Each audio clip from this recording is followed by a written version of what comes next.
स्वागत है आपका आज़ाद सोच पर और मैं हूं आपके साथ नैयर आज़म। दोस्तों, पिछले दिनों की बात है, सुप्रीम कोर्ट विज़िट करना हुआ था, सुप्रीम कोर्ट जाने का मौका मिला था। आमतौर पर आप जब भी सुप्रीम कोर्ट कोई जाते हैं, चीफ जस्टिस ऑफ इंडिया और जस्टिस एडवोकेट, इन लोगों को छोड़ करके कोई आम आदमी जाते हैं तो या तो किसी केस मुकदमे में जाते हैं या फिर सुख से तो कोई जाते नहीं है, हमेशा किसी न किसी परेशानी को लेकर के ही जाते हैं सुप्रीम कोर्ट। लेकिन मैं कह सकता हूँ कि मैं उन चुनिंदा लोगों में से हूँ जो सुप्रीम कोर्ट घूमने के लिए गए हैं, भ्रमण के लिए गए हैं। मैं ये दावा नहीं कर रहा हूँ कि सिर्फ मैं ही गया हूँ, बहुत सारे लोग जाते हैं, लेकिन ऐसे लोगों की संख्या बहुत कम है। तो जैसे ही सुप्रीम कोर्ट गए, वहाँ घूम करके आए और जाहिर सी बात है कहीं जाते तो आप सोशल मीडिया पर पोस्ट कर देते हैं। मैंने भी वही किया, सोशल मीडिया पर पोस्ट डाला। बहुत सारे दोस्तों ने उसके बाद मैसेज करना शुरू कर दिया, टेक्स्ट के जरिए हो, व्हाट्सएप पे हो, फेसबुक पे हो, इंस्टाग्राम पे हो, ट्विटर पे हो या फिर लिंक्डइन पे हो, हर जगह से लोग पूछना शुरू कर दिया कि सुप्रीम कोर्ट कैसे गए थे, सुप्रीम कोर्ट जाने का प्रोसेस क्या है, कितने पैसे खर्च होते हैं और तमाम तरह के बहुत सारे सवाल जिनके जवाबों को अगर एक एक करके देने बैठ जाओ तो घंटों लग जाएंगे। तो मैंने सोचा क्यों नहीं इस पर एक प्रॉपर वीडियो बना दी जाए, ताकि आज से आने वाले 2 साल में, 4 साल में, आने वाले दिनों में जो लोग भी जाना चाहे वो जा करके इस वीडियो को देखने के बाद वो प्रोसेस जान लें और वो भी सुप्रीम कोर्ट विजिट कर लें। तो जितने लोगों ने सवाल पूछा था मुझसे सुप्रीम कोर्ट को लेकर के, मैंने उन सभी के सवालों को निचोड़ निकाला और 4-5 सवालों को सिलेक्ट किया कि इन क्वेश्चन का आंसर अगर मैं दे देता हूँ तो मुझे लगता है कि आपके जो डाउट्स है वो क्लियर हो जाएगा। तो सबसे पहला सवाल जो मैंने नोट करके लाया था वो यही है कि सुप्रीम कोर्ट जाने का प्रोसेस क्या है। तो देखिए, सुप्रीम कोर्ट जाने का प्रोसेस बहुत सिंपल है। इसके लिए कोई किसी से पैरवी सिफारिश की ज़रूरत नहीं है, बल्कि आप खुद से कर सकते हैं। सिंपल सा प्रोसेस है। आप गूगल पर जाइए, वहाँ पर सर्च कीजिए supreme court of India. Supreme court of India search करें तो वहाँ विकिपीडिया में नहीं जाना है, बल्कि सुप्रीम कोर्ट के वेबसाइट पर जाना है। वहाँ जाएंगे तो बहुत सारा कॉलम बना होगा, उसमें एक कॉलम होगा गाइडेड टूर करके। गाइडेड टूर पर क्लिक कीजिएगा तो वहाँ पर 4-5 ऑप्शन खुल करके आएगा और उस ऑप्शन में एक ये होगा कि रजिस्ट्रेशन का। तो आप रजिस्ट्रेशन का स्लॉट जैसे ही खोलते हैं वहाँ पर आपको कुछ इन्फॉर्मेशन मांगेंगे ये रजिस्ट्रेशन के लिए, सुप्रीम कोर्ट विजिट के लिए। सबसे पहले नाम मांगेंगे आपसे, email ID, phone number, passport size photo, Aadhaar card, ये चीज़ मांगेंगे आपसे। और उसके बाद ईमेल वेरिफिकेशन करेंगे और उसमें आपको कैलेंडर का डेट देगा कि इस डेट को आप सेलेक्ट कीजिए और कौन से डेट पर आप सुप्रीम कोर्ट जाना चाहते हैं उस डेट को सिलेक्ट कीजिए। अब वहाँ पर कैलेंडर खुल के आएगा, लेकिन उसमें स्लॉट में देखेंगे तो 2-3 ही तारीख ऐसी होंगी जिस दिन आप बुक कर पा रहे होंगे या फिर बुक करने का ऑप्शन दे रहा होगा। क्योंकि इसके पीछे सबसे बड़ा रीज़न ये है कि आम आदमी के लिए या फिर विजिटर के लिए सुप्रीम कोर्ट का दरवाज़ा सिर्फ और सिर्फ सैटरडे को खुला रहता है, और वो भी 2 ही टाइम में। 2 टाइम होता स्लॉट होता है, एक 10 बजे से लेकर के 11:30 बजे के बीच में और एक 11:30 बजे से लेकर के 1 बजे के बीच में। यानी आप किसी एक वक्त ही जा सकते हैं और सप्ताह में सिर्फ और सिर्फ 1 दिन ही जा सकते हैं। तो 140 करोड़ की आबादी हमारे देश में है, उसमें से सिर्फ और सिर्फ एक टाइम में 40 लोग ही जा सकते हैं। मतलब पूरे एक सप्ताह में 80 पीपल जा सकते हैं, 80 लोग जा सकते हैं। तो सोच सकते हैं कि वो वेबसाइट कितना बिजी रहता होगा, कितना उस पर सर्वर ये जाम रहता होगा। तो जैसे ही आप करेंगे, तो आज मान लीजिए आप वेबसाइट पर इस वीडियो को देखने के बाद विजिट कर रहे हैं और रजिस्टर करवाएंगे, तो मुझे जहाँ तक लगता है कि एक सप्ताह के अंदर में आपको अपॉइंटमेंट नहीं मिलेगा, कम से कम 1 से 1.5 महीना या 2 महीना लग जाएगा। क्योंकि मुझे जब मैं 2 बार सुप्रीम कोर्ट गया हूँ, एक तो 2-3 दिन पहले गया था और एक जो 6 महीने पहले गया था। तो 6 महीने पहले जो जाना था उसके लिए मुझे 9 महीने पहले रजिस्टर करवाना पड़ा था, तब जाकर के 2-3 महीने बाद मेरी बारी आई थी। यानी कम से कम आपको 1 महीने लगेंगे। इसमें भी कंडीशन ये है कि आपको सैटरडे के दिन, उसी सैटरडे को आप विजिट कर सकते हैं जिस सैटरडे को कोई हॉलीडे, सरकारी छुट्टी नहीं है। अगर छुट्टी है तो फिर वो भी सप्ताह खाली चला जाएगा। दूसरा है कि कौन कौन से डॉक्यूमेंट्स लगते हैं। तो मैंने पहले बताया कि Aadhaar card, email ID, phone number और इनके अलावा पासपोर्ट साइज फ़ोटो, इतना ही चारों चीज़ लगता है, इसके अलावा कुछ नहीं लगता है। उसके बाद अगला सवाल है कि इन सब प्रोसेस में कितना पैसा खर्च होता है। तो बहुत गौर से सुनिएगा कि इसके लिए, सुप्रीम कोर्ट विजिट के लिए 1 भी रुपया खर्च नहीं होता है। अगर कोई पैसा मांग रहा है तो समझ लीजिए वो आपको बेवकूफ़ बना रहा है या फ्रॉड है, वो सही नहीं है। पैसा नहीं लगता है इसके लिए, 1 भी रुपया नहीं लगता है।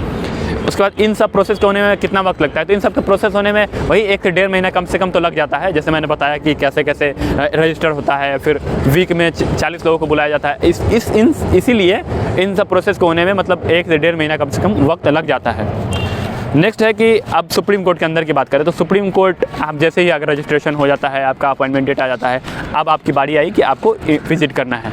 तो विजिट करेंगे, सुप्रीम कोर्ट जाएंगे। तो सबसे पहले सुप्रीम कोर्ट बस से जा रहे हैं तो बस स्टैंड है, वहाँ पर मेट्रो स्टेशन है, वहाँ हर तरह से सुविधाएं हैं वहाँ पर, ठीक है। प्रगति मैदान से थोड़ी आगे पे दूरी पर है। तो supreme court gate number E जो है, गेट ई, ABCDE के बाद E आता है, उसी गेट E से इंटर करना होता है, उसमें वहीं से एंट्री होती है। उसके बाद आप जाएंगे तो थोड़ी अंदर जाएंगे तो राइट साइड में वहाँ पर काउंटर होता है जहाँ पर आपके वेरिफिकेशन वगैरह होगा। तो आपको जो स्लॉट में रजिस्टर करवाएंगे, जो आपको अपॉइंटमेंट मिलेगा, उसके साथ में एक प्रिंट आउट आएगा, मतलब PDF आएगा, उसका प्रिंट आउट, इसके अलावा आधार कार्ड का प्रिंट आउट आपके पास होना चाहिए। फिर आधार कार्ड ओरिजिनल होना चाहिए, कम से कम होना ही चाहिए। ये 2 चीज़ लेकर के जाएंगे वहाँ पर, वो वेरिफिकेशन करेंगे, फिर गाइड आपके साथ आएंगे और ये करवा देंगे। अब आते हैं अंदर वाली बात पर और सोशल मीडिया वाली बात पर, क्योंकि जाहिर सी बात आप कहीं जाते हैं घूमने के लिए तो आप कोशिश ये रहती है कि सोशल मीडिया पर अपलोड करें फ़ोटोज़ वगैरह।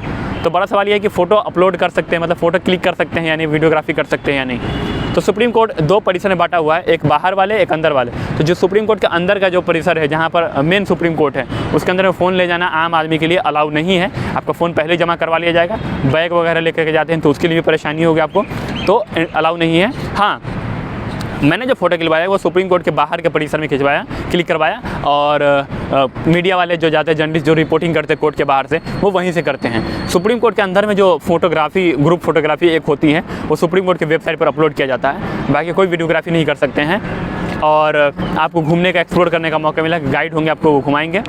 आप सबसे मेन सवाल पर आते हैं कि सुप्रीम कोर्ट से बहुत बात हो गई, उसमें दिखाया क्या जाता है, ऐसी क्या खास बात है कि सुप्रीम कोर्ट कर रहे हैं और सुप्रीम कोर्ट विजिट करना चाहिए। तो सबसे पहले आपको एंट्री करवाया जाएगा।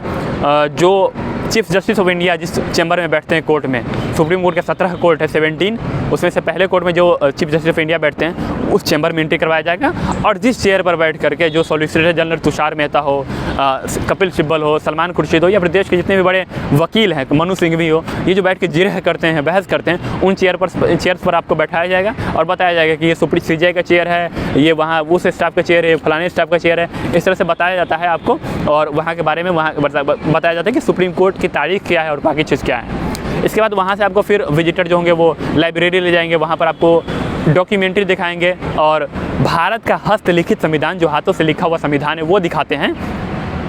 अब आपको पता होना चाहिए कि हमारे देश में 2 हस्तलिखित संविधान है, एक पार्लियामेंट में, संसद भवन में है, और एक सुप्रीम कोर्ट में। तो सुप्रीम कोर्ट का संविधान और उस पर जो भी संविधान सभा के 2 अध्यक्ष थे और बाकी जो भी सदस्य थे, उन सबके हस्ताक्षर, हाथों से लिखा हुआ हस्ताक्षर, वो मिल जाएंगे आपको। और इनके अलावा संविधान देखने को मिल जाएगा। पूरे दुनिया के जितने भी लाइब्रेरी है, मतलब जितने भी देशों के संविधान है, उन सभी संविधानों का एक लाइब्रेरी बना हो, उसमें विजिट करने का मौका मिलेगा, वो दिखाया जाएगा। ये डॉक्यूमेंट्री दिखाया जाएगा कि कैसे इसका निर्माण किया गया और बाकी चीज़। इसके बाद टनल के जरिए नया जो बिल्डिंग निर्माण हुआ है सुप्रीम कोर्ट का, जहाँ पर लाइब्रेरी बनाया गया है, डिजिटल लाइब्रेरी, वहाँ विजिट करवाया जाता है, वहाँ दिखाया जाता है, और ये काफ़ी भव्य होता है। और सबसे बड़ी बात यह है कि टनल के जरिए जो ले जाया जाता है बीच रोड के नीचे से, तो वो एक अलग ही एक्सपीरियंस होता है। तो ओवरऑल एक्सपीरियंस बहुत अच्छा रहा और हर किसी को सुप्रीम कोर्ट जाना चाहिए। सुप्रीम कोर्ट जाते वक्त कुछ बातों का ख्याल रखिए। सबसे बड़ी बात कि आप जो PDF आपका आता है, स्लॉट वाला अपॉइंटमेंट आता है, उसका प्रिंट आउट ज़रूर करवा के जाइए, और पहले करवा के जाइए, क्योंकि वहाँ पर कोई दुकान नहीं मिलता है, मिलता भी तो बहुत पैसे लेते हैं। दूसरा ये है कि आप अपना आधार कार्ड कम से कम ले करके जाइए, फिर जिस किसी भी डॉक्यूमेंट्स को आप दिए हैं स्लॉट बुक करते वक्त, वो डॉक्यूमेंट ले करके जाइए।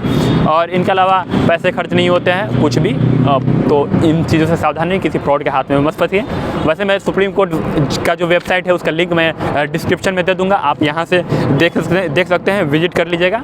बाकी मेरा एक्सपीरियंस, मैं 2 बार गया हूँ, बहुत अच्छा रहा है। इतना अच्छा रहा है कि मैं अभी आने वाले दिनों में हो सकता है इंशाल्लाह 2-3 बार और जाऊँ घूमने के लिए, और देखूँ जितनी बार जाऊँ उतनी बार मन करता है कि बार आऊँ। तो उम्मीद करता हूँ दोस्तों कि सुप्रीम कोर्ट को लेकर के आपके जितने भी डाउट्स रहे होंगे, जितने भी सवाल रहे होंगे, वो सब क्लियर हो गया होगा। मिलते हैं अगले वीडियो में किसी खास इन्फॉर्मेशन के साथ, तब तक के लिए आपका बहुत बहुत शुक्रिया।